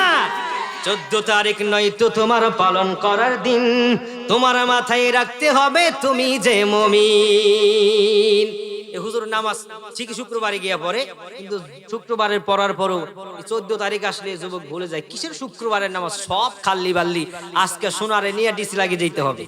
হ্যাঁ, 14 তারিখ নয় তো তোমার পালন করার দিন, তোমার মাথায় রাখতে হবে তুমি যে মুমিন।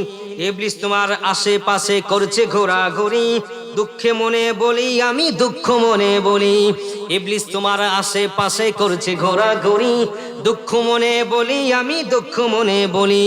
কেন তুমি পালন করো 14 ফেব্রুয়ারি, ঠিক কিনা? করা যাবে? এটা করা যাবে? ভ্যালেন্টাইন্স ডে মুসলমানের জন্য প্রতিদিন প্রতিদিন আল্লাহ রাসূলের হাদিস, মুসলমান প্রতিদিন ভালোবাসতে পারে, একদিন মুসলমানের ভালোবাসা হতে পারে। আল্লাহ পাক আমাদেরকে বুঝার মানার তৌফিক দান করুন। জবান করে পড়ুন আল্লাহুম্মা, আর একটা উসরা আল্লাহুম্মা আমিন। আবু তালেব মুহাম্মদুর রাসূলুল্লাহকে বলে ভাতিজা কি জন্য তোমাকে বিশ্বাস করে আসো একটু তোমাকে শোনায়া দেই। আবু তালেব বললেন চাচা তাহলে একটু বলেন। বলে না জোরে জোরে বলা যাবে না, যদি জোরে জোরে বলি সবাই শুনে ফেলবে আর মনে করবে শেষ সময় ইসলাম গ্রহণ করে আবু তালেব মারা গেলেন। এবার যখন ভাতিজা মুহাম্মদুর রাসূলুল্লাহ যখন কান মুখের কাছে নেয়, নাম্বার 1 বলে তুমি যখন পৃথিবীতে আসার আগে তোমার বাবা হত্যা হওয়ার কথা ছিল, জানেন? তার বাবা আব্দুল্লাহর মৃত্যুদণ্ড হয়েছিল। মৃত্যুদণ্ড হলো তো লটারি হয়, অনেক লম্বা কথা, সেই দিকে আমি যাব না, রাত 2-3টা বেজে যাবে কথা বলতে গেলে। লটারি দিল, কুরবানির হুকুম চালাও হয়ে যায় আব্দুল্লাহ। এবার মরিয়ম নামে একটা মেয়ে, উনি বুঝতে পেরেছে, উনি কিতাব পড়েছে আব্দুল মুত্তালিবের 10টা সন্তানের মধ্যে একটা সন্তান থাকবে আব্দুল্লাহ, আর আব্দুল্লাহর গর্বে আব্দুল্লাহর ওরসের মধ্যে থাকবে মুহাম্মাদুর রাসূলুল্লাহ। জোরে কয় না সুবহানাল্লাহ সাল্লাল্লাহু আলাইহি ওয়াসাল্লাম। মারিয়াম, আবু তালেব বলতেছে ভাতিজারে, তোমার মা 100 জন 70 জন নারী নিয়ে খুশমুক্ত তলোয়ারে নিয়ে দাঁড়ালেন, আর তোমার দাদা আব্দুল মুত্তালিবের সামনে গিয়ে দাঁড়ালেন।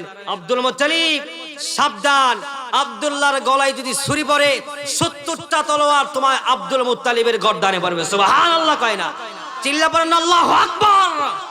আমার নবী আসার আগেই নবীর প্রতি মায়া মমতা, আব্দুল্লাহর প্রতি মারিয়ামের ভালোবাসা, কত পরিমাণ ভালোবাসা। বিয়ে হয়ে গেল আব্দুল্লাহর আমিনার সাথে। পরের দিন সকালবেলায় মারিয়াম দৌড়ে চলে এসেছে সংবাদ পাওয়ার সঙ্গে সঙ্গে। একটা বর্ণনায় আব্দুল্লাহকে কলার ধরে, আরেকটা বর্ণনায় হাত উঁচু করে বলে, কিরে আব্দুল্লাহ, কি করলেন আব্দুল্লাহ? তোকে বাঁচানোর জন্য 70 জন নারী নিয়ে তোর বাবা কি হুঁশিয়ারি করেছিলাম। আজকে কেন করেছিলাম জানোস রে আব্দুল্লাহ? আমি দেখতে পেয়েছি তার কপালের মধ্যে মুহাম্মদী নূর ঝিলমিল ঝিলিমিলি ঝিলিমিলি করে। জোরে কন্না সুবহানাল্লাহ। আব্দুল্লাহ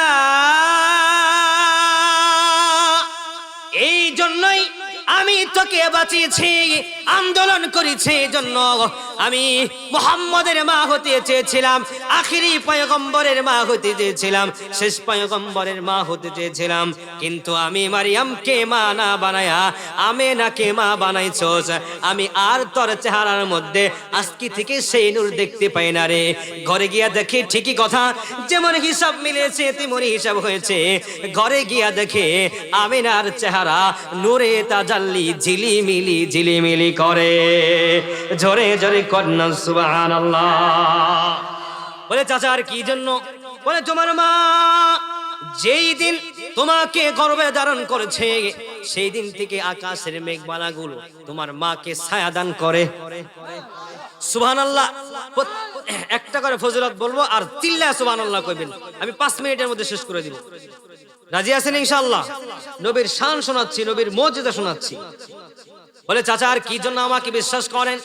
বলে ভাতিজা, তোমার মা যখন তোমাকে গর্ভে ধারণ করেছে মরুভূমির উত্তাপ বালিগুলো তোমার মাকে ঠান্ডা করে দিয়েছে। বলে চাচা আর কি জন্য আমাকে বিশ্বাস করেন? তোমার মা যখন তোমাকে গর্ভে ধারণ করে যখন কূপ থেকে পানি উত্তোলন করার জন্য যাইতো, মক্কা নগরীর সমস্ত নারীরা পানি উত্তোলন করতে যখন যায়, হামু দেয়, নিচু হওয়ার পরে ওইটার মধ্যে পাত্র ফেলে এরপরে রশি দিয়ে টেনে টেনে পানি উত্তোলন করে।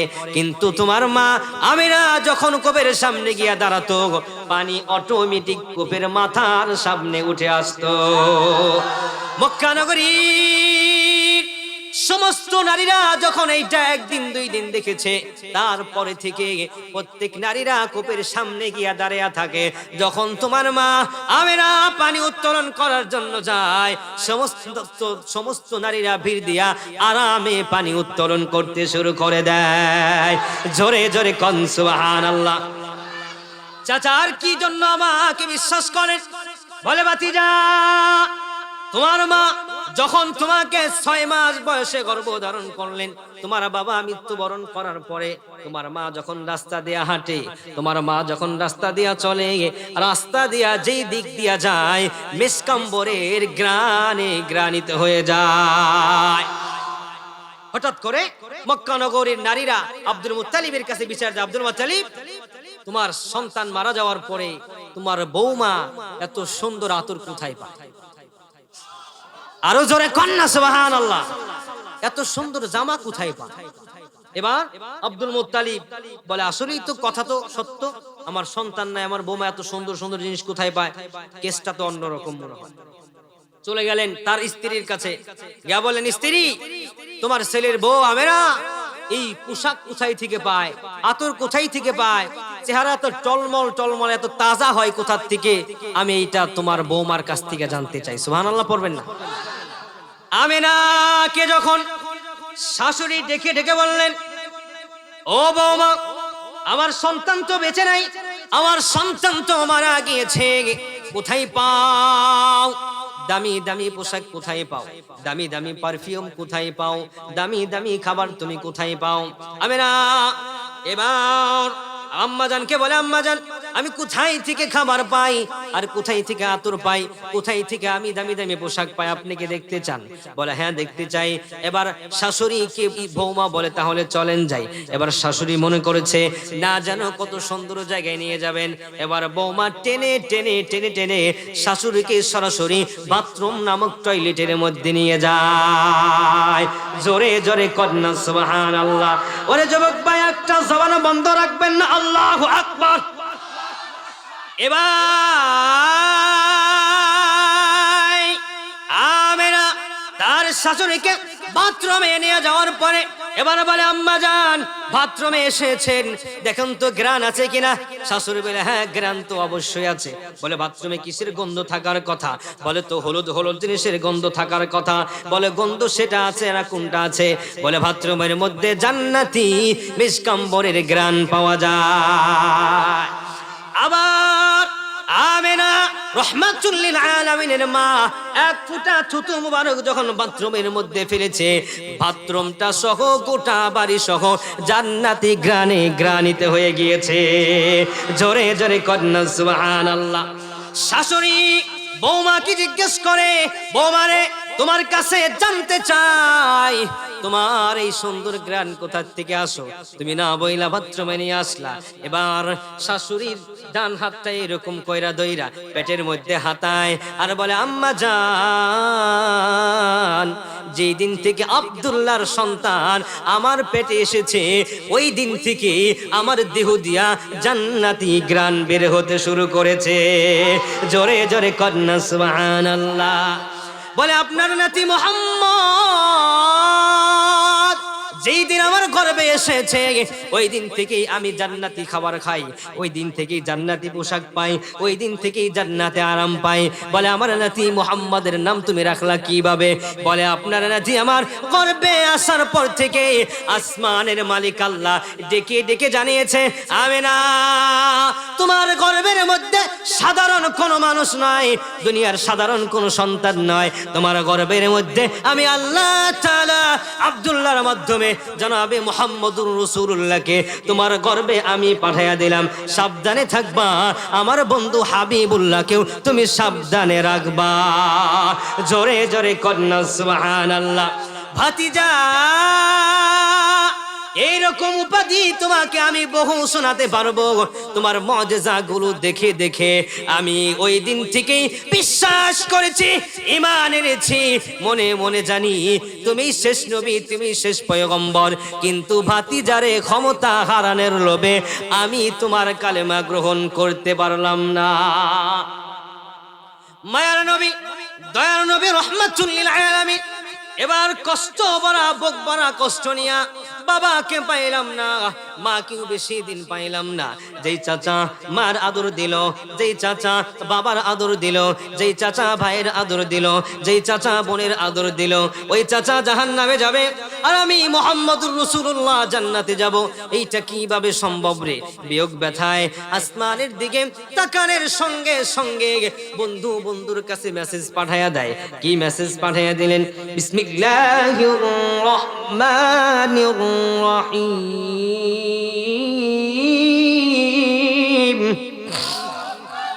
ইন্নাকা লা তাহদি মান আহবাবতা ওয়ালাকিন্নাল্লাহা ইয়াহদি মান ইয়াশা ওয়া হুয়া আ'লামু বিল মুহতাদিন। হাবিব, আমি আপনাকে হেদায়েত দেওয়ার জন্য পাঠাই নাই, মন খারাপ করার কোনো কিচ্ছু নাই। আমি আপনাকে হেদায়েতের রাস্তা দিয়ে পাঠিয়েছি। ইহদিনাস সিরাতাল মুস্তাকিম, সিরাতে মুস্তাকিম দিয়ে আপনাকে পাঠিয়েছি। আপনার কাজ হলো সিরাতে মুস্তাকিম দেখাবেন। যে মানবে সে জান্নাতি আর যে মানবে না সে জাহান্নামী। চিল্লায়া পড়েন ঠিক কি না? আল্লাহ পাক রব্বুল আলামিন আমাদেরকে সেই কোরআন সেই হাদিস মানার তৌফিক দান করে। সকলে পড়ুন আল্লাহুম্মা আমিন। যুবক ভাইরা বসেন। আমি যে আলোচনা করলাম, আমার আলোচনায় সবাই বুঝেছেন? বুঝেছেন? কে বলতে পারবেন যে আমার আলোচনা থেকে কি শিখলেন? সুবহানাল্লাহ। কেউ কিছুই শিখেন নাই, কিচ্ছু শিখেন নাই, তাইলে এই যে 1.5 ঘন্টা 2 ঘন্টা চিল্লাইলাম, লাভ কি? গলা ব্যথা হলো আমার, লাভ আছে? একজন দাঁড়ান দেখি, হুজুর আপনার আমল ওয়াজ থেকে, আলোচনা থেকে একটা জিনিস আমি শিখলাম। কিচ্ছু মনে নাই? কি শিখছেন হুজুর? ভাই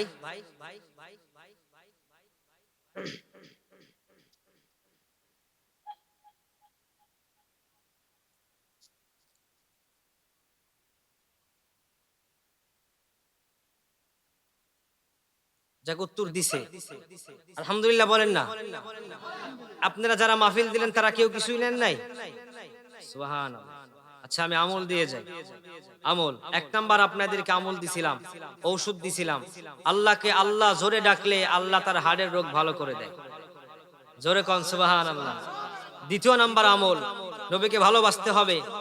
ভালোবাসতেন আবুল আহাব, ভালোবাসতেন আবু তালেব, কিন্তু ইমানদার হতে পারেন নাই, ঠিক কি না? ভালোবাসতে হবে। তারাকতু ফীকুম আমরাইন লান তাযিল্লু মা তামাসসাকতুম বিহিমা কিতাবাল্লাহি ওয়া সুন্নাতা রাসূলিহি। সেই অনুযায়ী ভালোবাসতে হবে। কোরআন এবং সুন্নাহ অনুযায়ী যদি ভালোবাসা যায়, জান্নাত কনফার্ম, ঠিক কি না? হ্যাঁ। এরপরের বিষয় হচ্ছে পিতামাতার কবর জিয়ারত করতে হবে। হ্যাঁ, পারবো? পারবো। কার কার বাবা নাই দেখি তো? কার কার বাবা নাই? 1 2 3 4 5 6 7 8 9 10 11 12 13 14 15 16 17 18 19 20। হাত নামান। আপনারা আমার সাথে বলেন, রব্বির হামহুমা। জোরে জোরে, রব্বির হামহুমা কামা রব্বায়ানি সগীরা। যারা পারেন আলহামদুলিল্লাহ, যারা না পারেন ইমাম সাহেবের কাছ থেকে শিখে নেবেন। আপনি আপনার বাবার কবরের সামনে গিয়া দাঁড়ায়া এই দোয়াটা পড়তে পারবেন ইনশাআল্লাহ? পারবেন ইনশাআল্লাহ? আপনি যদি আপনার বাবার জন্য দোয়া করেন, আপনার সন্তানরা আপনার কবরের পাশে দাঁড়ায়া দোয়া করবে। তার প্রমাণ আমি নিজে। আমার বাবা, আপনাদের এই যে আলোচনা করলো, এই যে আমার বাবা বসা আছে এখানে, আমি মনে করছি চলে গিয়েছে। প্রতিদিন আমার বাবা আমার জন্য দোয়া করে, প্রতিদিন দোয়া করে। আর আমার বাবা কি করে জানেন? আমার দাদা নাই, কয়েকদিন পর পর বলে একটু কবরস্থানে যাও। আমি গ্রামের ইমাম, গ্রামের খতিব। দাফন করতে গেলে তো জিয়ারত করতে হয়, তাই না?